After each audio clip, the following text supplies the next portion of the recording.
បាទសួស្តីបងប្អូនទាំងអស់គ្នាថ្ងៃនេះខ្ញុំមានទូរស័ព្ទមួយដើមបងប្អូនចង់ review ប្រាប់បងប្អូនអញ្ចឹងណាបាទទូរស័ព្ទនេះគឺវា model វា Redmi A5 បងប្អូនបាទហ្នឹងហើយអញ្ចឹងឥឡូវយើងកុំឲ្យខាតពេលយូរយើងចាប់ផ្ដើមបើកប្រអប់មើលទាំងអស់គ្នាបងប្អូនបាទយើងបើកប្រអប់មកយើងទទួលបានទូរស័ព្ទមួយដើមបាទគឺ Redmi A5 រូបរាងវាបែបហ្នឹងបងប្អូនបាទស្អាតបងប្អូនហើយស្ដើងម្អមប្រើអញ្ចឹងហើយអេក្រង់ធំទៀតបាទហើយនៅក្នុងប្រអប់វាមានដុំសាកខ្សែសាក USB Type C បងប្អូនហើយនឹងមានសោមថ្លាជ័រមួយបងប្អូនបាទសោមក្រៅការពារអញ្ចឹងណាហើយទូរស័ព្ទនេះគឺវាដើរលឿនគួរសមដែរបងប្អូន RAM វា 3G ហ្នឹងហើយហើយmemory វាគឺ 64G បាទទូរស័ព្ទនេះវាអេក្រង់ធំបងប្អូនហើយលំដាប់ថវិកាបងប្អូនហើយតម្លៃវាត្រឹមតែ$75ឯងបងប្អូនបាទឥឡូវយើងបកសៀលវាមកបាទ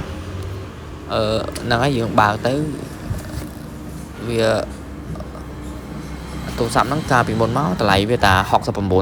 អូនតែឥឡូវវាឡើងថ្លៃអញ្ចឹងវាថ្មីវា$75បងប្អូនហើយទូរស័ព្ទនេះយើងទិញមកគឺបាន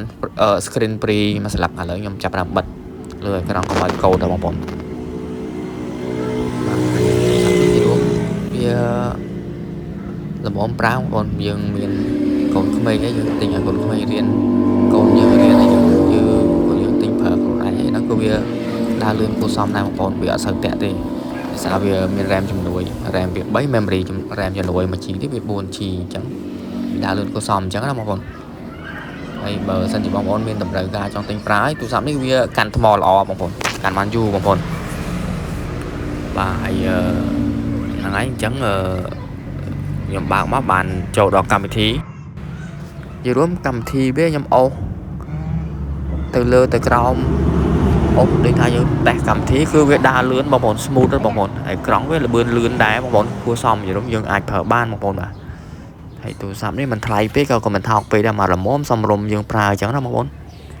យើងប្រើទិញយកឲ្យឪពុកម្ដាយយើងចាស់ឬមួយក៏យើងឲ្យកូនរៀនអីគឺវាអាចដំណើរការបានស្រួលបងប្អូន YouTube Facebook អីគឺដើរលឿនគួរសមបងប្អូនវាអត់សូវតាក់ដោយកាសេរីពីមុនអញ្ចឹងណាហើយអានេះខ្ញុំថតកាមេរ៉ាខាងក្រោយខាងមុខអីគឺវាច្បាស់ល្អបងប្អូនអាចទទួលយកបានហ្នឹងហើយកាលពីមុនតោះតែយើងមានលុយ$100ជាងបានយើងអាចទិញទូរស័ព្ទបានប្រើឥឡូវយើងមានលុយក្រោម100ក៏យើងអាចទិញទូរស័ព្ទបានប្រើដែរបងប្អូនតម្លៃវាតែ75ទេហើយអេក្រង់ធំដើរលឿនបងប្អូនបាទហើយរូបរាងវាស្អាតបងប្អូនទទួលយកបានប៉ុណ្ណឹងបងប្អូនបាទអញ្ចឹងអរគុណច្រើនបងប្អូនមានអូនមានតែប៉ុណ្្នឹងឯងបងប្អូន